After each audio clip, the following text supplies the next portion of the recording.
Hello, welcome to Tofi Sharing Monday. Bersama saya Andre, saya dari web developer Tofi Dev. Untuk pada hari ini saya akan share insight mengenai bagaimana cara untuk backup website di dalam WordPress dan tools apa saja yang harus disiapkan dalam backup tersebut.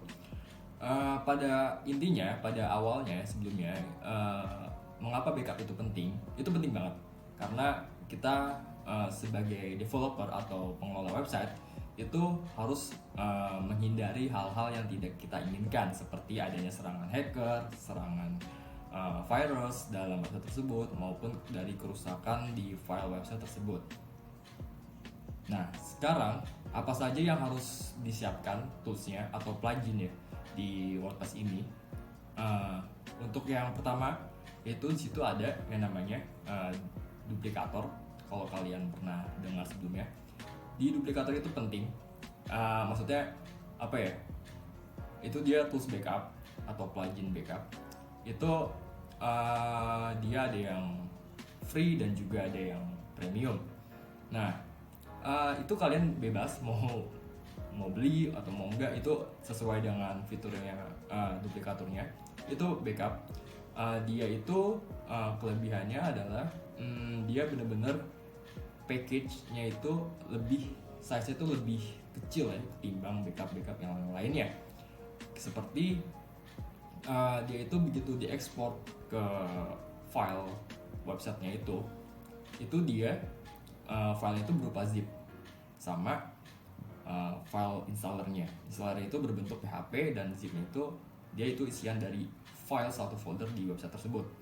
Nah, itu kekurangan itu adalah begitu kita mau import di duplikator itu itu ada limitnya.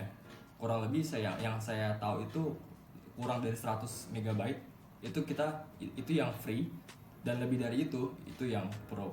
Nah, itu sih challenge-nya atau enggak yang harus dipertimbangkan kalau kalian mau beli atau enggaknya. Nah, yang kedua itu adalah all-in-one migration. Nah, all-in-one migration itu dia itu biasanya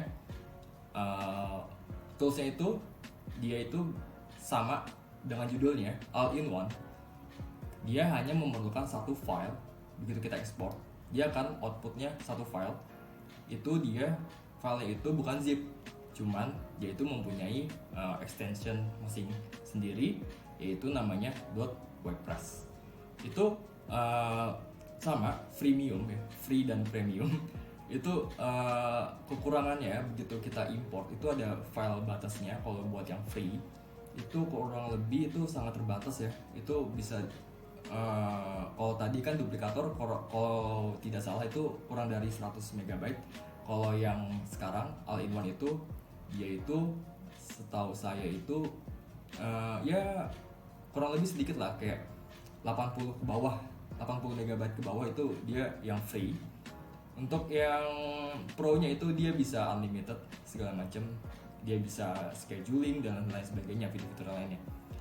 Nah, sekarang yang terakhir, ini yang lebih rekomendasi banget dari saya.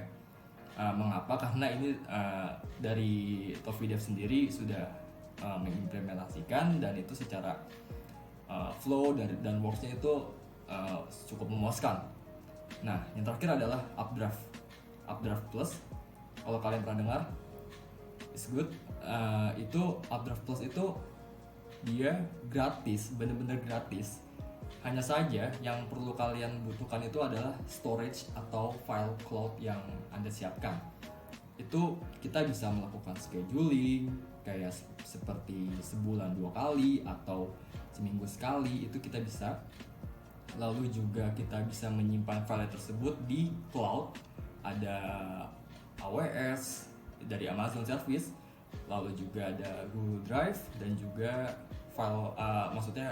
cloud service yang lainnya. Nah, itu tinggal kalian pilih saja mau menyediakan file cloud-nya. Misalkan kalian mau free, yang benar-benar free itu pakai Updraft Plus, lalu kita backup melalui kita koneksikan melalui cloud service. Misalkan saya mau koneksikan memakai Google Drive, itu kan gratis ya, cuman terbatas, satu email itu 15 GB. Nah, kalau lebih dari itu kita mesti hapus atau buat ulang lagi emailnya gitu. Nah, ada baiknya kita melakukan atau berlangganan cloud service ya. Itu terserah kalian. Itu di Updraft itu dia udah gratis fitur-fiturnya seperti melakukan scheduling, melakukan backup secara cloud service, dan kita juga bisa download file tersebut lalu juga bisa di restore atau di import ya. Itu tanpa batas, tidak ada batasnya. Misalkan kalau tadi kan yang 2 plugin sebelumnya kan itu ada kayak duplikator, itu kalau kita mau import file websitenya itu maksimal itu berapa ya, kalau nggak salah kalau yang free itu 100, kalau yang pro itu dia unlimited pastinya. Sama yang kedua itu ada all-in-one migration, dia juga kurang dari 100 malah ya, lebih parah daripada yang duplikator itu.